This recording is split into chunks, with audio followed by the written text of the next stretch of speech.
Everyone tells you that healing is beautiful, that it looks like morning light through curtains, like a deep breath finally released, like coming home. And maybe, eventually, it does. But no one warns you about what comes before that.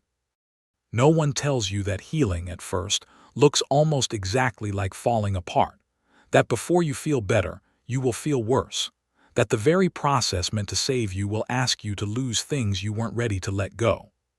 This is that story. There's a version of healing that lives on walls in pastel colors. Gentle words, warm light, a person walking towards something brighter. You have probably seen it. You may have believed it, the way you believe in maps before you've actually walked the terrain. The myth goes like this: decide to heal and things will start getting better. And so you began. Maybe you opened a journal. Maybe you started therapy. Maybe you finally allowed yourself to feel something you'd been keeping underground for years. And then something strange happened. Things didn't soften, they sharpened. Emotions you had kept neatly folded started spilling out of drawers. Relationships that once felt comfortable began to feel suffocating. Patterns you'd lived inside for decades suddenly became visible, and that visibility was not peaceful. It was disturbing. Why does this myth exist at all? Because we need it to. The human mind cannot walk toward pain without a promise of relief waiting on the other side. The myth of gentle healing is not a lie, it is a necessary invitation. It gets you through the door. But the room on the other side of that door, it looks nothing like the brochure. And the question, the one that will quietly follow you through this entire video, is this: if healing doesn't feel like healing, how do you know you haven't simply broken something that can't be fixed? Imagine a river that has been dammed for years. Not with stone, with silence, with accommodation, with learned smallness, carefully constructed habits of not feeling, of functioning through, of surviving by not looking directly at certain things. When healing begins, real healing, not the performance of it, that dam does not gently dissolve. It breaks, and everything held behind it rushes forward at once. This is not breakdown. This is release. But from the inside, they feel identical. You may have felt this in moments when, without warning, you cried in the middle of an ordinary Tuesday, when a song undid you completely, when a conversation that should have been simple left you shaking for hours afterward and you didn't know why. You weren't falling apart. You were finally letting something out that had been pressing against the walls for a very long time.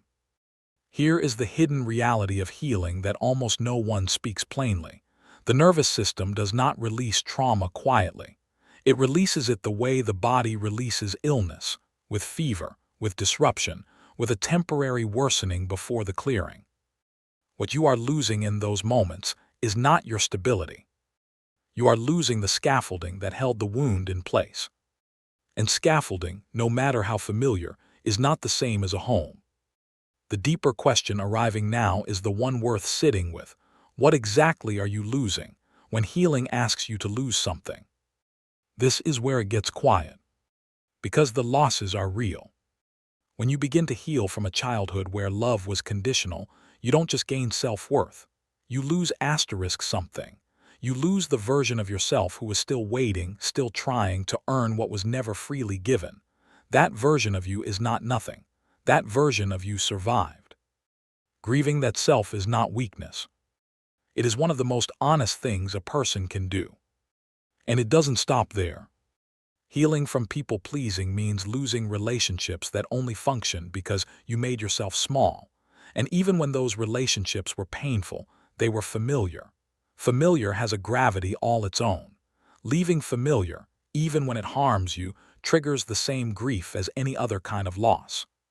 Healing from silence means finding your voice, but finding your voice means using it.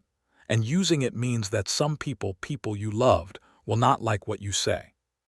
You may have felt this in moments when doing the right thing for yourself felt almost indistinguishable from betrayal. That is the turning point no one maps out.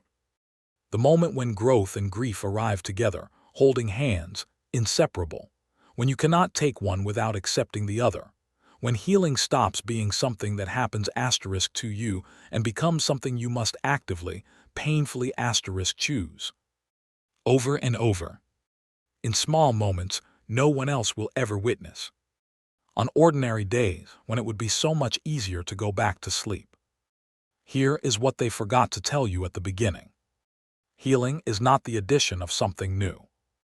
It is the slow, often devastating, ultimately merciful subtraction of everything that was never truly yours to begin with: the roles, the defenses, the stories, the silences, the versions of yourself you constructed in the dark because they kept you safe when nothing else could. And when those things fall away, and they will, what remains is not emptiness. What remains is you quieter than you expected, smaller in some ways, larger in others. There is a particular kind of grief that arrives not when you lose something precious, but when you finally realize how long you were carrying something heavy and how much of your life was shaped by the weight of it. Not because you were broken, because you were doing the best you could with what you were given. That grief deserves to be honored. Not rushed, not reframed into gratitude too quickly, not bypassed in the name of progress. Just held. You may have started this video looking for reassurance that what you're feeling is normal. And perhaps this is the quietest kind of reassurance possible. The falling apart is not the opposite of healing. In most cases, in the most important cases, it is the very beginning of it. The smoke you are standing in right now. It is not the fire.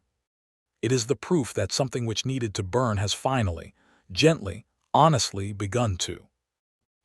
There is no neat ending to offer you here. Because healing doesn't have one, not really. It moves the way rivers move, not in straight lines, but around and through.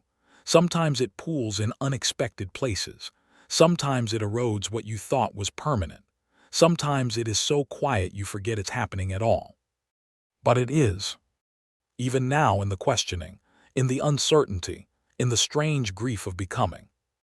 If this found you in a moment when healing felt more like loss than liberation, you were not wrong to feel that. You were not failing.